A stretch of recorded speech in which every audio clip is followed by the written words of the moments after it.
What is going on, everyone? The wait is finally over. Welcome to the season premiere of Our Smooth Club, the show where everyday men discuss everyday topics.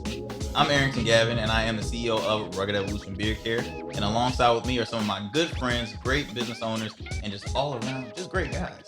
I have Mr. Andrae Marable, founder, CEO of the Travel Pack Club. I have Mr. Sorry, I have to work on this one. Model, host, fashion designer. Am I forgetting anything else? No, okay, I'm not. Okay, creator of the Dapper Luke collection, Mr. Dapper Luke. Sure. And then this guy, man, I've known this guy since I was third grade. He's been my bro. He's always been there for me, man. Business owner, co-host of Rugged Evil TV's What's Going On Wednesday, Mr. Jonathon Jones. Fellas, how's everybody doing today? Pretty good, man. Good. Are you guys as excited just as I am? Oh, yes. Yes. We back. We ready to kick it off. Let's go. Right. The world's been waiting. So, guys, I want to, start this off by talking about the year 2020. I'm gonna work on my bottle walks as well.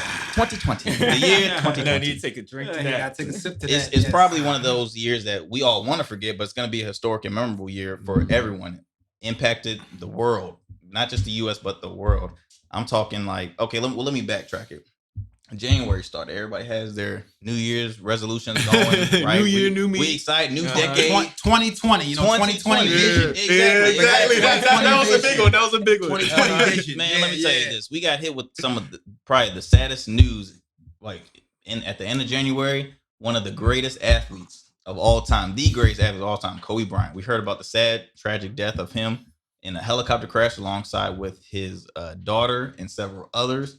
And it was a crash, but it's like that was his everyday thing. He always did, It was just he was a player. He was a player. It was so sudden and shocking. And I honestly, I don't know about you guys, but I had the same reaction like when Michael Jackson died. I just, when you're like, what?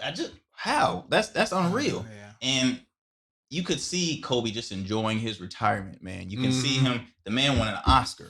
The man was coaching his daughter, who was in the upcoming to be the female Black Mamba. Like he really was just enjoying his family, enjoying retirement. Brought so much sadness to the world, right? Yeah. Then here comes March. We were warned about maybe a potential like flu-like sickness in coronavirus. I'm not gonna lie, I did not take it serious because I'm like, we've had Ebola, we've had swine flu. I just figured it's gonna come and go. Maybe last a couple months, it's come and go. Boy, was I wrong. Matter of fact, I was wrong because I remember it was the Utah Jazz game. I think they were playing OKC. And Rudy Gobert, who we didn't see playing, they put everything on hold. We're like, what's going on? They said Rudy Gobert was sick. So I'm like, okay, well, what's going on exactly? They said he got it. So what they did, they canceled that game. But they it was another game, I think, going on that same night. Another player tested positive. Adam Silver said, no, you know what? We're going to cancel the rest of the season. So we're like, what? Like, It was already like, wow, this is really serious. So NBA season closed. March Madness closed, which really broke my heart. I mean, you talking about the money NCAA lost. They closed. Then they started going to schools. People couldn't graduate. They canceled graduations. They canceled what else? The Olympics got canceled. I mean, everything was on lockdown, right? We all were permitted to really go outside. Everything was closed. Businesses got hurt the most. Major corporations, unemployment rate on an all-time high. To make matters even sadder, we had another story to add to the collection of an unarmed African American being killed by law enforcement, right? And I'm talking about Breonna Taylor and George Floyd. And it hit deep for me because the world was pissed. The world was like, man, I'm frustrated about this. They had the protests. So in my lifetime, I never thought I was ever gonna see or even witness a protest going on. Like it blew my mind to that level. Yeah, because I mean, you had the protests going on not just in the United States, but around the world. I mean, in Europe, everywhere. And they knew it was not right. Now, I'm not speaking on the people that were vandalizing, but it was just at that level where it's just like, this is all just going crazy right now. And and I guess it hit me deep even more because in that same year, we lost John Lewis, who was a civil rights activist who fought for civil rights. So this would really never happen. This man did that when he was in his teens. This man passed at the age of like 80 or 81. So his last few months, he had to witness all that going on. So it's like, Man, I wish, but I would say it was a memorable picture seeing him standing on Black Lives Matter Plaza. That was something really special. But it was just it was a lot, guys. It was a lot. Then you had the election, one of the strongest election record numbers, early voting, and record numbers, early voting, and it was a lot going on. And what am I forgetting? Oh yeah, and Kanye West wanted to run for president, but I don't want to spend no time. Whatever, he wanted to run for president. I mean, so like, I guess we each kind of have an individual 2020 story, and like for me, I retired from the Navy after 22 years of service in January of 2020, and my goal was to move from the military to the Dapper Loot collection, the brand designer, things of that nature. So when the Kobe incident happened, I was actually in Bangladesh. I was out of the country. And so for me, I found out on social media and through my children, they were like, Dad, Kobe just died. And I was like, hold up, Kobe just died? Are y'all sure? And that unfortunately was one of the times where social media took over, right? His wife found out through social media that her husband and her daughter died. That's not the way you want to find out that your husband and your daughter died, but that just kind of shows the effect of social media at the time.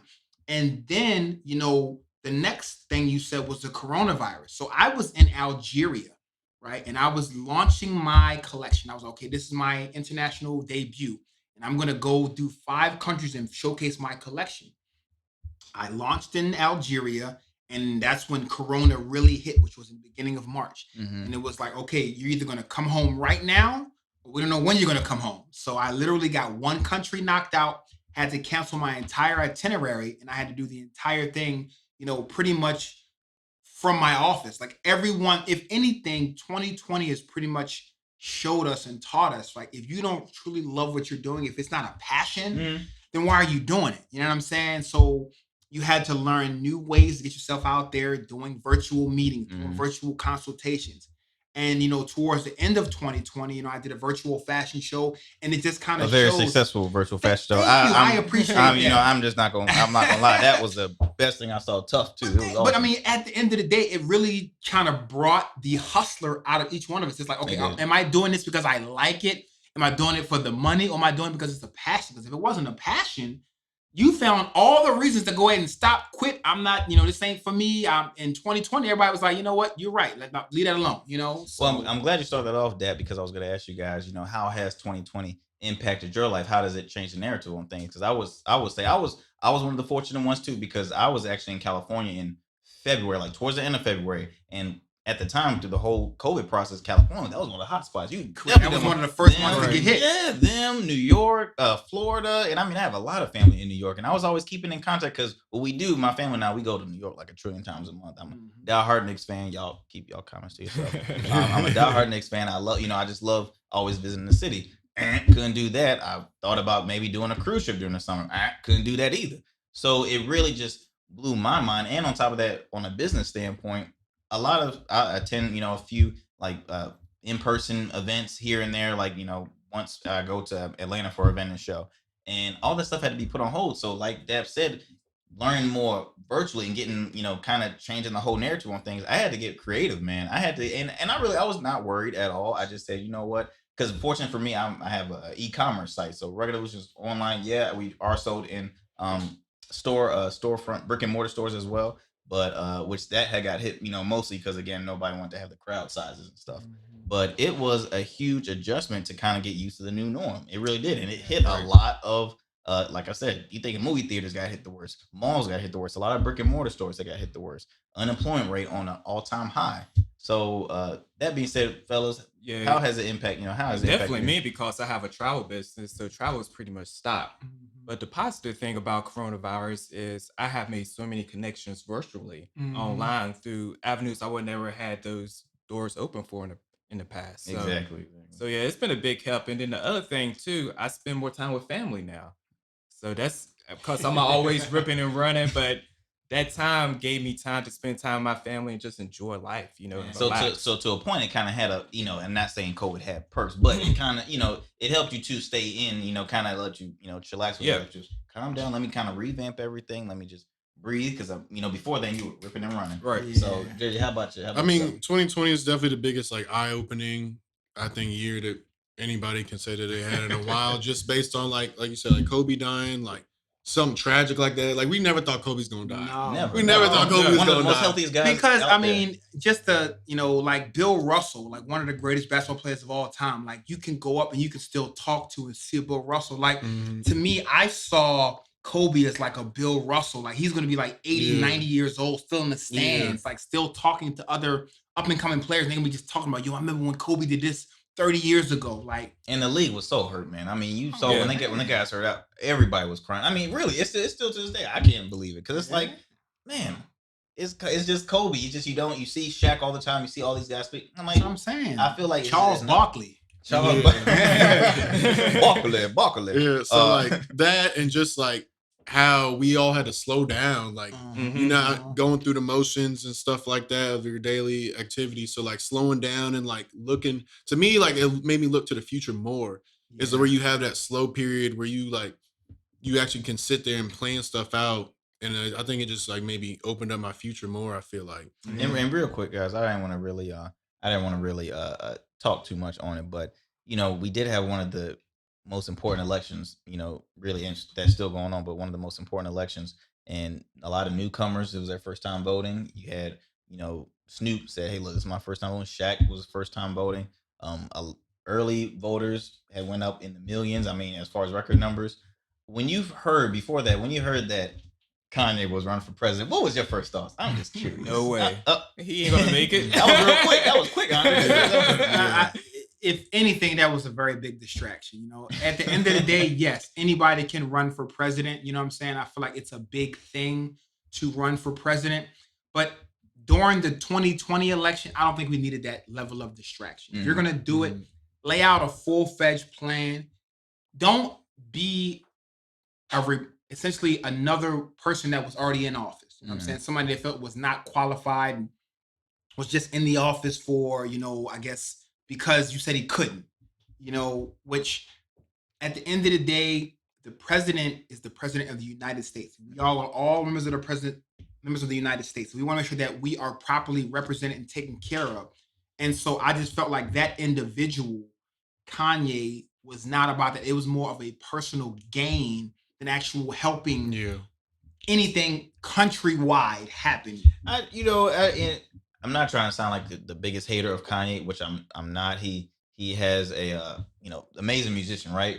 Amazing artist. Can't deny that. But Kanye has too many moments for me. This is a guy that went up on stage with a bottle of, I don't know what he was drinking, and slapped a bottle of Henny. I slapped the award out of a country star's hand and say, look, you did all right, but B, that was your award. I'm telling you that right now. Get this, man. But he want to run for president. Give me a break, man. Give me a break. But and then on top of that too, you saw his rally. He was like in the underground, like tunnel with the bulletproof vest. I'm like, and he started going off and getting emotional. I was like, geez, you're killing me. But one thing I could say, people are definitely looking forward to next year, 2021. Oh, yeah, that's all we got. Right now, exactly. We just went to the new year, man. All right, guys. Well, look, we got some more topics going on for you on this show. Again, this is the season premiere of Our Smooth Club, the show where everyday men discuss everyday topics.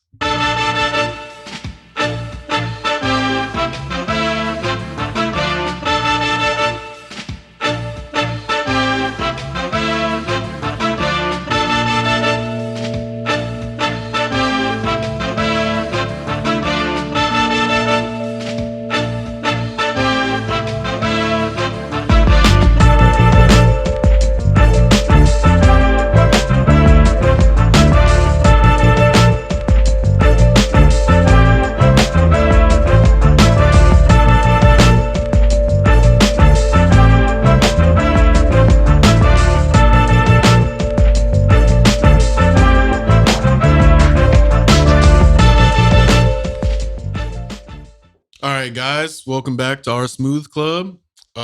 Next topic is, I'm like a big movie guy. Okay. And so, they have the discount Tuesdays, where it's like, what, $6-7 for a movie ticket. I'm always going to that. And like now, you can't go to movie theater, man. Like Netflix it is. Yeah, Netflix, Hulu, Amazon. And I'm a big movie guy, so what is the one movie that you can watch over and over again and not get tired of, and why? For me, Coming to America. Like I've always been an Eddie Murphy fan, right? And so for me, you know, I'm going to age myself really quickly, but like I grew up in the VHS era, all right? Before DVDs, you had the VHS tapes. And I remember my uncle, my mother's oldest brother, dropping off the Coming to America VHS tape to my house, right? And we just watched that thing over and over. And even to this day, you know, they have it on BET, they have the reruns, but like to me, that was just like very just Eddie Murphy. Like Eddie Murphy back in the day was like one of my, you know, favorite comedians.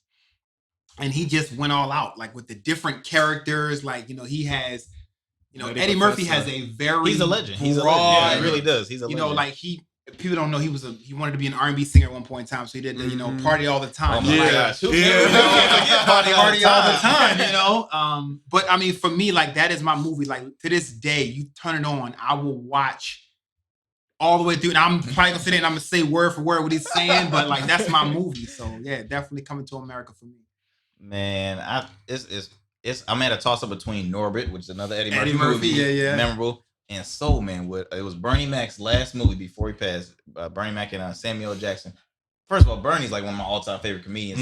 I can watch that too. And again, I can name every word, but I can't with Norbit. So it's really a toss up between those two. I can't give you one, but it's between Norbit. But I'll just say Norbit is so hilarious, and again, it shows his creativity, Eddie Murphy's creativity, because again, this man can play serious roles. He can play comedy is his first love, but he can play serious roles, comedy, back and forth, action. You know, I mean, again, Beverly Hills said, Cop, Beverly Hills. Oh man, I mean, come on, all of them. I mean, he is so funny, and I remember when he brought out what came out with Dolomite. I'm like, the world was ready for that because he took like what 8 years or something after that. So yeah, I would say Norbit for that right now. Norbert's probably that one I can always watch. Andrae?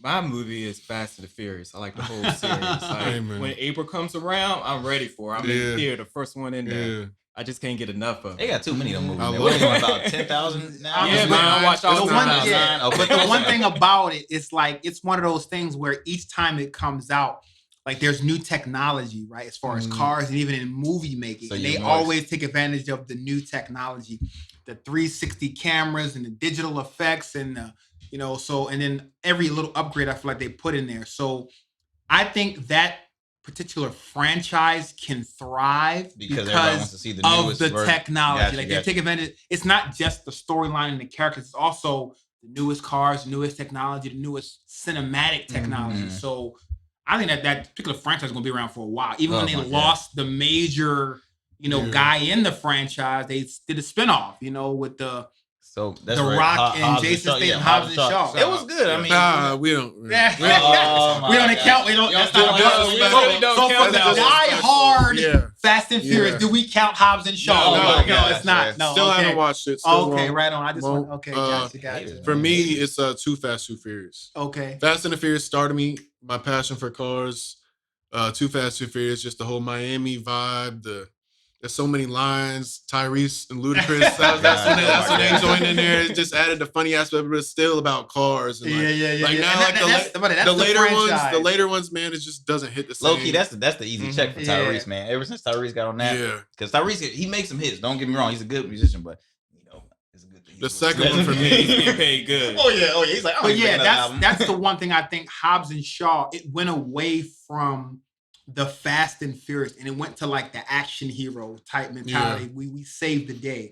Whereas Fast and the Furious was about the racing, the cars, no matter what. They always had a race in there. They always had, you know, we're gonna turn on the NOS. Like we're gonna. It's like it's about racing. So do you think it was even a good idea to even do a separate spinoff? I mean, spinoffs really don't speaking work. Of Tyrese was adamantly against the spinoff. You know, he was like, "Why are we doing the spinoff?" Because the Rock got into it. And the Rock does took over, thing. and he became, you know, kind of like he just bought out the doggone. Personally, I think XFL. XFL. But you gotta understand too, the Rock at this point, the Rock, I think they had said this man has over 200 million followers, so they always he's an action hero. Yeah, they already wanted to outline something around him. That's what they brought him on the franchise in general. I mean, I'm a fan of The Rock, but like even like Vin Diesel, he's one of the main ones, and he's been there the whole time, and like he wasn't with it. It takes away from like what it was, and like now, like I get like I'm a car guy. Like people who like those movies, they're not all car guys, so you can't do just racing on every single movie every single time. But it sounded like they just throw like the race in there at the beginning of the movie, like, oh, here you go. Like, so I mean, I get it has to change, but like now they're talking about going into space, and it's just like. But that's the thing with me with Fast and Furious, like making it like Transformers. You said, they always outline cars because that made a good point. They always each year they always show basically the new technology, new cars. Yeah. Again, it's still always going to be about drifting, something illegal, all that stuff. Yeah. I think after 4 was good for me. I'm just saying when he gets to 9, I'm just saying, so two things, right? So in my opinion, I think that with that movie, if Jason Statham and The Rock wanted to do a movie, they should have just did a movie, right? Mm. And then let's not forget about the Tokyo Drift of Fast and the Furious. You had Bow Wow as lead. We don't count that one. We bring it up movies. They said we got Luda. We might as well bring Bow Wow spinoff. Romeo. Where does that fit into Fast and the Furious? You know, well, that one was different because it was a different director. At the time. Correct. So, like, they really worked that third movie back in because they got so much negative fan base. Because people are like, this makes no sense. But they like the story. They switched that story up so much, but it came back around, which honestly, that one was one of my. I like that. Tokyo. The drifting and stuff like that part. I did like, but I didn't care for. They tried to hit a story. It was different from the first two because Vin Diesel, they didn't think he was coming back. Correct. And so like they made that one, and then he ended up coming back at the end. Did Vin Diesel do what like Triple X after one of the like in the midst of like during I was so young. I was about to say because I mean if you think of the movies that Vin Diesel's been on, really the only ones I really know him is Fast and Furious. Yeah, that Pacifier. That and Pitch Black. Pitch Black was one of his major ones. How that one go? I don't know about Pitch That Black. was the one where he was over in space and he had the eyes pitch black. Oh, he could see in the dark. Oh yeah, he could see in the dark. And they did a spinoff. They did original Pitch Black, which was actually it wasn't a Vin Diesel movie. It was more about outer space and the monsters.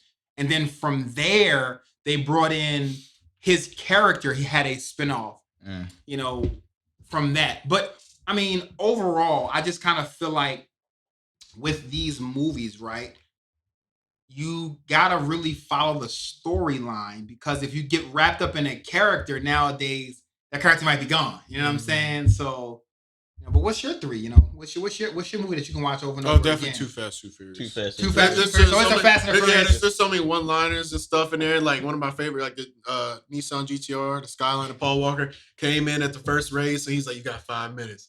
The ludicrous song when you had to get there. Like literally when we were kids, and say if I'm hitting up JJ at his house and he's watching that movie, he would talk about the cars. I'd be like, yeah. And not even talking about the cars. That started my whole passion for cars and everything. Yeah. I mean, it is like you said, it's a franchise. Hey, that will never go to waste. Now, there's so many franchises that do continue to still go. You got Transformers, you got Star Wars, you got. But Avengers. Even Transformers switched up. You know, you're saying you went from Shia LaBeouf to now they're doing Mark Wahlberg. And he did one. I think he did like 3. He did like 2 of them. He did at least 2 of them. I'm telling you, y'all need all these extra movies, man. I can't. I'm good after 3. I'm really good after 3. Once it gets to like 8 and 9. But I will simply say, we were talking about, you know, Star Wars prior to, like, to me, they had the seasons of, not the season, but the episodes of 4, 5, and 6. They started it. Mm-hmm. Then they went to 1, 2, 3. Then they did the one that brought it all together, which was the one where they went and blew up the Death Star. You know what I'm saying? Like, they all, to me, I'm not a big Star Wars fan, but I understand the movies. And the movies, to me, they're interesting. You know what I'm saying? Because it's like that in the future, what if type thing, you know? So, I mean, I like it. I mean, I think that was a good... It makes me miss going to movies more. Yeah, just it really does. The experience of movies, like, that's something. Especially when like a new horror or the build up, like Black Panther, when that came out, like the build up to that, man, like... That was the first time I ever realized... What? They're sold out? The movie theater can get sold out? Like, it was my first time, man. I had to reserve a ticket for the next day. All right, guys, we're going to take a quick break, and we're going to be back with you in a second.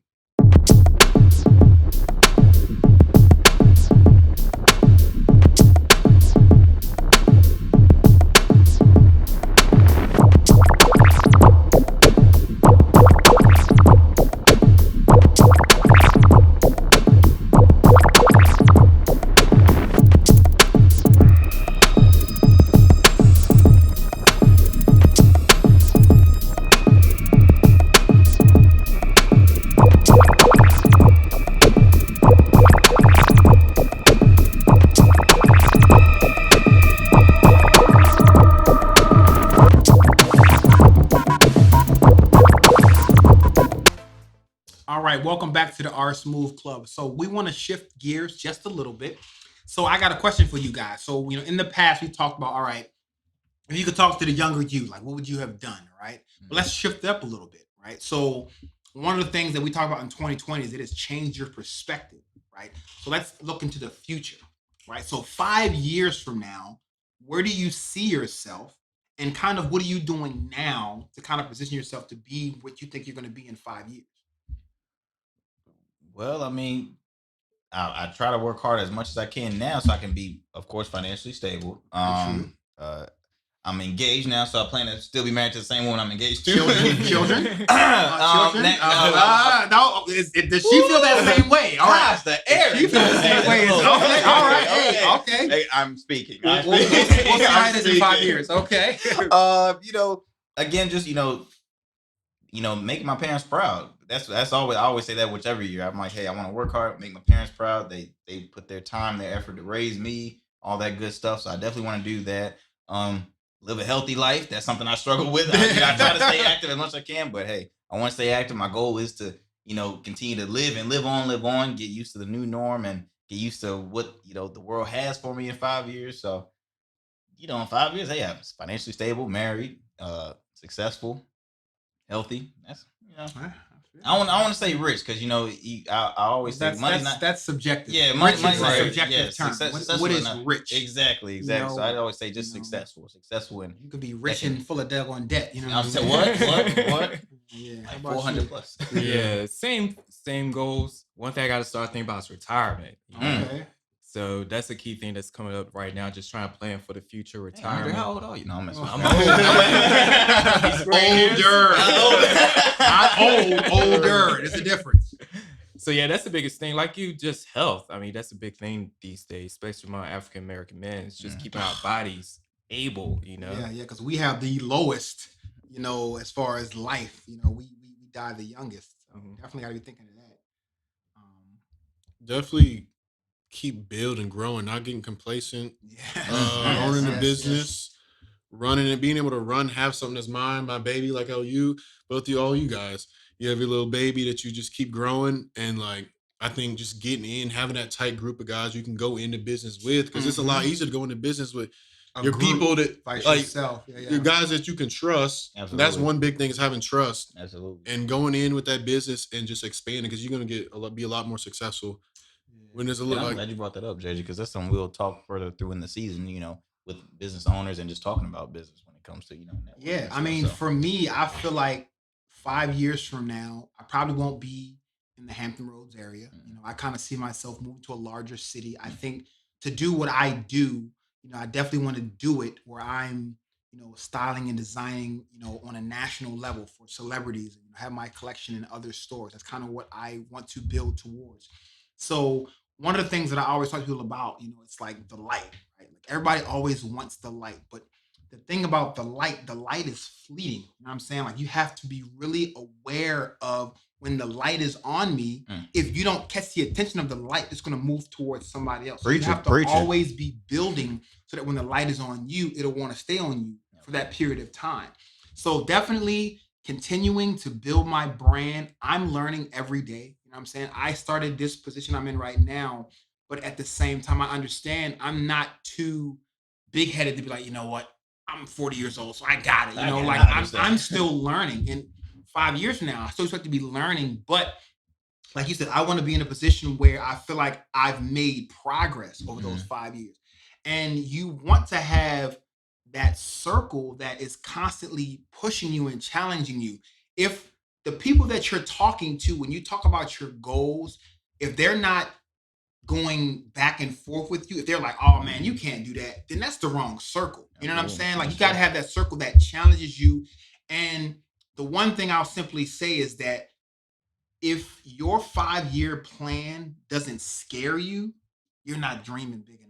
You know what I'm saying? Like, I just feel like for me, what I see in my 5-year plan, like, I don't even know how to get there yet, but I'm planning it out. And that's where I just see myself. So then within that, it gives me the motivation, because the one thing that I found out when I left the military was the military is very structured.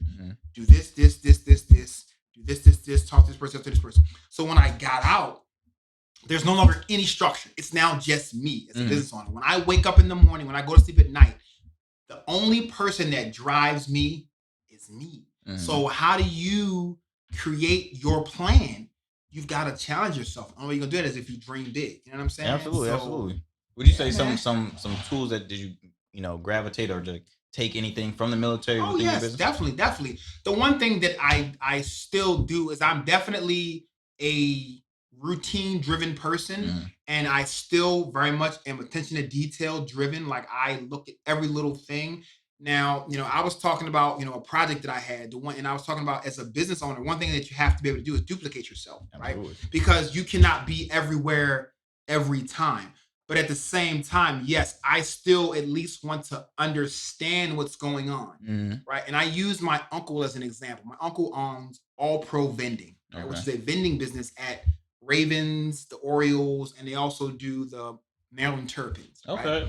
So one of the things that he does, he has been a vendor, guys that run up beer man I'm 40 years old. So he's been doing that for like 40 years. Wow. And he still runs up and down the stands and delivers beers because he still wants to know what does the vendor do. He wants to have a feel for it. He wants to know it, So he kind of understands this new guy that's coming in. What's he going to experience when he comes in? What's the current atmosphere of the vending business? Okay. And I feel like, people always talk about, I don't want somebody to just tell me what to do. I want them to understand what I'm doing because they've done it themselves. You know what I'm saying? So you got to be that style of leader.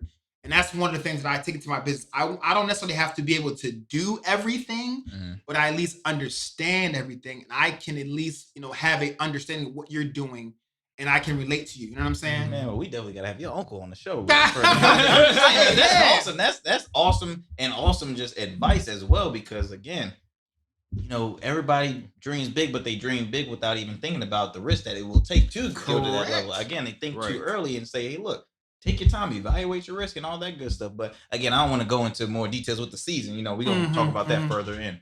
But yeah, that's awesome. That's all I can say. That's awesome. I mean, overall, I think, the biggest thing is within this group right here, we have a wide range of ages, right? But at the same time, I think it's good that we all have an understanding of business, right? I think within our community, we have a misunderstanding of wealth, right? To too many people, it's make a little bit of money, go buy something that's expensive, and I made it. Right? And then leave it right there. And that's not, you are now just a higher consumer, right? So the one thing that I definitely think in this 5-year plan is like, okay, how do I get to the next level of wealth? Not just, acquire a bunch of items, acquire a bunch of debt and be like, I made it. A one-hit wonder. Exactly. You know what I'm saying? So basically what you got to do is just understand over the next 5 years, how do you grow? And at the same time, how are you a better person than you were, now at this point? But I mean, really good stuff, fellas. I really appreciate it. You know what I'm saying? And for the most part, we'll see who we are in 5 years. Absolutely, man. I feel like I was just in a master class, man. I know, right? I'm just like, take notes. I'm like, where's my pen and paper? Next time. Yep. All right, we'll see you guys after the break. Suffer from patchiness or irritation and want a fuller beard? Rugged Evolution features 16 amazing balms, oils, shampoos, and accessories. For more information, go to ruggedevo.com. And remember, rugged is the new smooth. Well, all right, guys. It's hard when you're having fun. You kind of lose track of time. But I hope you all enjoyed our season premiere episode of Our Smooth Club. Be sure to subscribe, hit the like button to Rugged Evo TV, hit all that stuff. Be sure to please follow Mr. Andrae Marable at the Travel Pack Club, Mr. Dapper Luke, the Dapper Luke Collection, Mr. Jonathon Jones over here, okay, and myself, Arrington Gavin, and be sure to follow Rugged Evolution Beard Care as well. Guys, I kind of want to, end off what we're going to be doing at the end of every episode. I want to do a cheers or something, almost like a shout out. So I want to toast this one right here to all the small business owners, okay, that have worked hard and persevered. 2020. Continue to work hard, build your brand, learn more, and just, hey, never give up. All right? Be sure to tune in on the next episode of Our Smooth Club, the show where everyday men discuss everyday topics.